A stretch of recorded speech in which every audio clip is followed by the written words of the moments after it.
2010 সালে বিশ্বভারতীকে বিশ্বের ঐতিহ্যবাহী স্থান বা ওয়ার্ল্ড হেরিটেজের তালিকাভুক্ত করার জন্য আবেদন করেছিল কর্তৃপক্ষ।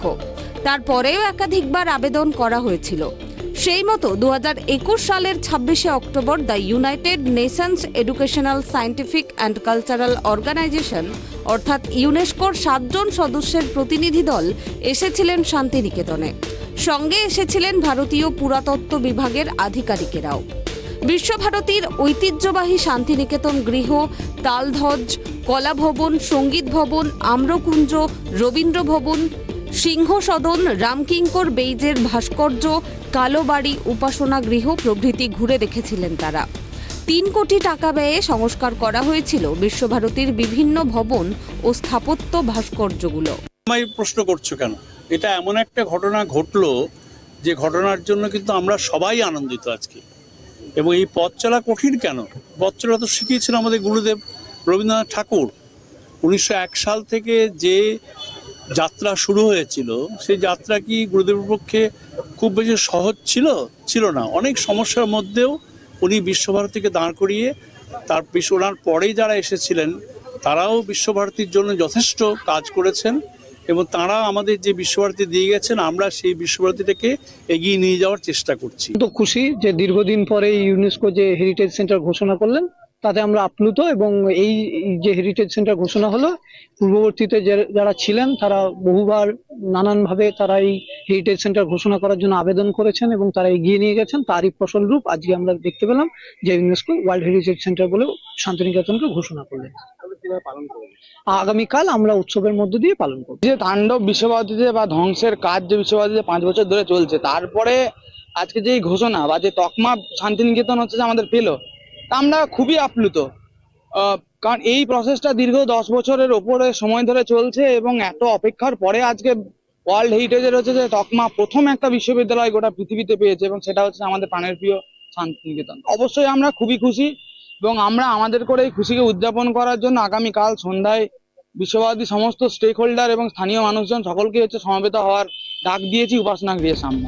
সৌদি আরবে 10ই সেপ্টেম্বর থেকে শুরু হয়েছে ইউনেস্কোর সমাবেশ। সেখান থেকেই এদিন বিশ্বকবি রবীন্দ্রনাথ ঠাকুরের বিশ্বভারতী তথা শান্তিনিকেতনকে ওয়ার্ল্ড হেরিটেজ তকমা দিল ইউনেস্কো। ইতিমধ্যেই অফিসিয়াল ওয়েবসাইট ও টুইটে ইউনেস্কোর নতুন শিলালিপি বিশ্বের ঐতিহ্যবাহী তালিকায় শান্তিনিকেতন ভারত লিখে অভিনন্দন জানানো হয়েছে। দীর্ঘ প্রতীক্ষার পর ওয়ার্ল্ড হেরিটেজের তকমা আসায় স্বাভাবিকভাবেই খুশির হাওয়া শান্তিনিকেতনে। তাই এই খবর আসতেই বিশেষ উপাসনার আয়োজন করল বিশ্বভারতী কর্তৃপক্ষ। ভারত তথা শান্তিনিকেতনের মাথায় নতুন পালক। শুভেচ্ছা জানিয়েছেন মুখ্যমন্ত্রী মমতা বন্দ্যোপাধ্যায়ও। মুখ্যমন্ত্রী এদিন টুইট করে জানিয়েছেন, পশ্চিমবঙ্গ সরকারের পক্ষ থেকে আমরা গত 12 বছরে এর পরিকাঠামোতে উল্লেখযোগ্যভাবে উন্নতি ঘটিয়েছি। বিশ্ব এখন ঐতিহ্যবাহী স্থানের গৌরবকে স্বীকৃতি দিয়েছে। যারা বাংলাকে, ঠাকুরকে এবং তার ভ্রাতৃত্বের বার্তাগুলোকে ভালোবাসেন তাদের সকলকে ধন্যবাদ।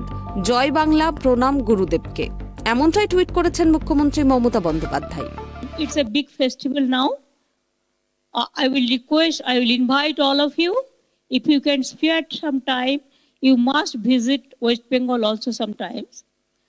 And this Durga Puja have become the world intangible heritage. UNESCO is already declared. And also this year, the UNESCO declared Bengal is the West Bengal destination for tourism. And today also declared a great son of this soil, Rabindranath Tagore, his house will be World Heritage. So whatever we think, our cultural domain is very powerful.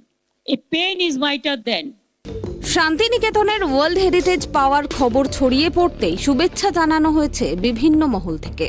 Trinamool কংগ্রেসের তরফ থেকে tweet করে শান্তিনিকেতনের এই অনন্য সম্মানে শুভেচ্ছা জানানো হয়েছে। উল্লেখ্য, গত 2021-এর আগস্ট মাসে শান্তিনিকেতন পরিদর্শনে আসেন ইউনেস্কো ওয়ার্ল্ড হেরিটেজ কমিটির একটি প্রতিনিধি দল।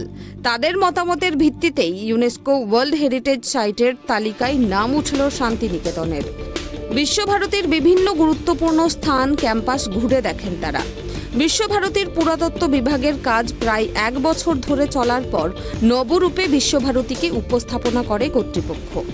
সংরক্ষণ ও সংস্কারের পরিকল্পনা প্রয়োগকে প্রতিনিধি দলের সামনে তুলে ধরাই ছিল বিশ্বভারতীর প্রধান উদ্দেশ্য। অবশেষে বিশ্বভারতীর মুকুটে চাপল সেই স্বীকৃতি। এবার ওয়ার্ল্ড হেরিটেজ সাইটের তালিকায় নাম উঠল বিশ্বভারতীর। বীরভূম থেকে জয়ন্ত দাসের রিপোর্ট, ট্রাইব টিভি।